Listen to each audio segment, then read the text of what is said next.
Hello everybody and welcome to the channel. My name is Jeff. This is Preacher Man, maybe about to be Preacher Moto Man. I don't know, enough about that. So let me just share a little bit with you. You see the Black Beauty there behind me, my 2020 Ultra Limited. I'm gonna share some news with you, some unfortunate news with you about that bike. Just a few minutes. Let me just tell you a little bit about our year.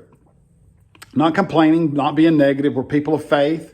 Not trying to push my faith on you, not trying to get you to, I'm just sharing my faith and my walk and my life and things. And this year, we dealt and still are dealing with a very personal matter with one of our grown children that they're going through a very dark time in their lives and difficult time. And we've been trying to help and assist and encourage and be there. And so that started back late winter, early spring, still going on. Back in June, late June, early July, I don't remember the exact date, Felicia and I decided to take the boat out. We have a pleasure boat. It's a Sea Ray 205 Sports, a 2007 model, nothing fancy. It's just a boat that we use. We take the kids out, we pull them on inner tubes, we pleasure ride, we go swimming. That's what we do with it.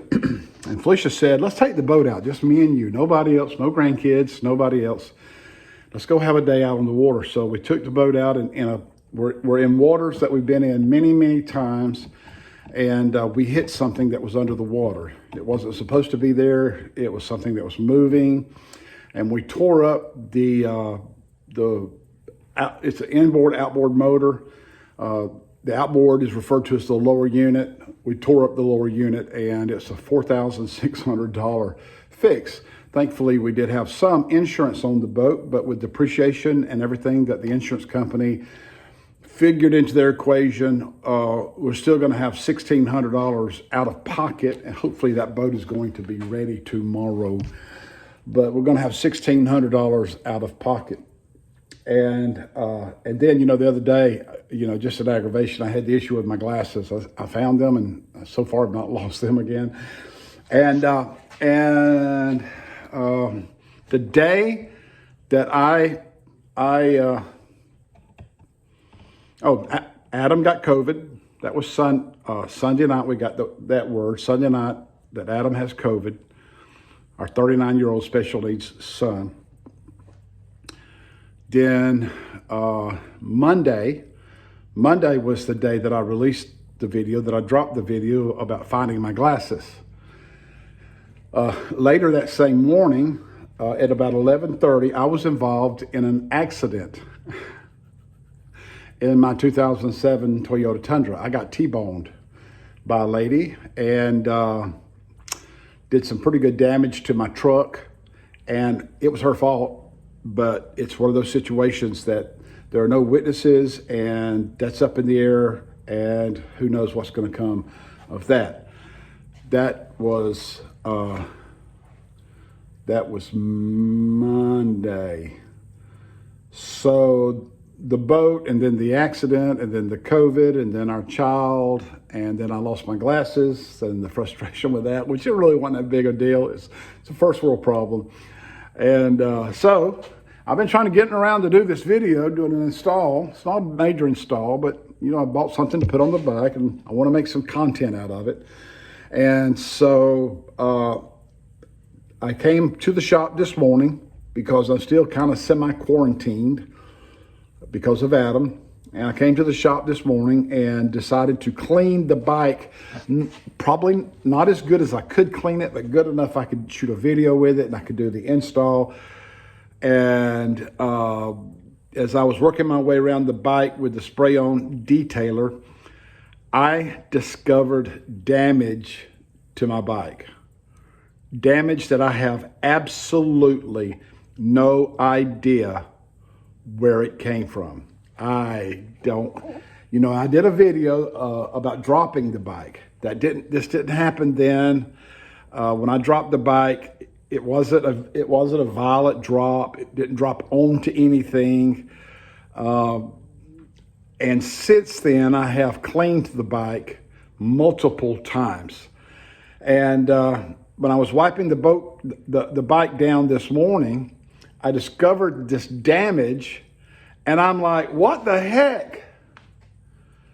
Now, I don't want to blame everything on my grandsons. You know, my imagination just kind of goes with me. Did they come in the shop and pick something up? Did they come in the shop with a ball bat or something, and hit the bike? But honestly, I think it would have to have been hit harder than a 9-year-old. Well, if it really reared back and hit it like he was swinging at a baseball, but they wouldn't have done that on purpose. They're not that kind of kids. They wouldn't have done it on purpose. It would have been an accident. And so then I'm thinking, okay, did somebody hit my bike when I had it out in public somewhere? Is there some way? See, I don't see it happening because I don't know that somebody could have hit my bike with their car and only damaged this one little spot. So I don't know. I'm gonna show it to you. So I don't know, maybe I might have to move it outside. Let me see how much we can see. But my breather cover right here, you see that? My breather cover. It's not completely, this is where it mounts. This is where it is. I'm not supposed to have that hole right there and this big dent right there. I don't know how somebody would have done that. And not damaged something else. So it's a real mystery, really is. Now, I did consider the fact, the only way I could see that anybody backed into my bike and dented it without denting something else is if maybe it was a vehicle with a trailer hitch, a trailer ball sticking out there. Kind of looks to be about that size, but there again, I'm just shooting in the dark. But anyway, it's life. Now look, I'm not complaining. I'm not being negative. You know, I'm just sharing life. It's just life. You know, this is life. I tell people this all the time when they share their burdens with me. You know, this is life. This is life, and this is why I, as a person of faith, put my trust in Jesus, because he said that he came to give us life, and that he came to give us life more abundantly. Now, one last thing. I am doing or promoting this poker chip swap with my YouTube family, and I want to invite you.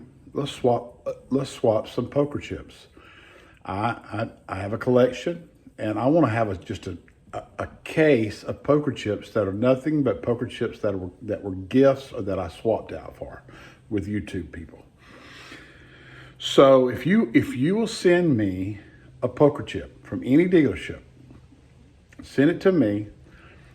I will in turn send you a poker chip from Harley Davidson of Pensacola. So this is how this all can happen. I have a P.O. box, and that P.O. box is Post Office Box 1113, Flomaton, Flomaton, Alabama. Now, I don't live in Flomaton, Alabama. Flomaton, Alabama is just a town that I have to go through at least once a week. And I just decided to grab me a post office box there. So P.O. Box 1113, Flomaton, Alabama, 36441. I'll put the address on the screen, and I'll put it down in the description. So send me a poker chip. Don't spend a lot of money on shipping. Stick it in an envelope. You know, if something happens, you know, don't spend a lot on shipping. Make it as cheap as you can, and send me a poker chip. Please be sure you make sure you include your return address. Make sure you include your YouTube username. And when I open it, I'm going to open it on a video. When one comes, I'm going to open it on a video, and I'm going to tell the viewers what kind of poker chip it is and where it came from, unless you ask me not to. okay? And then, hey, if you want to send me something else, now this is not some kind of pull for people to send me gifts.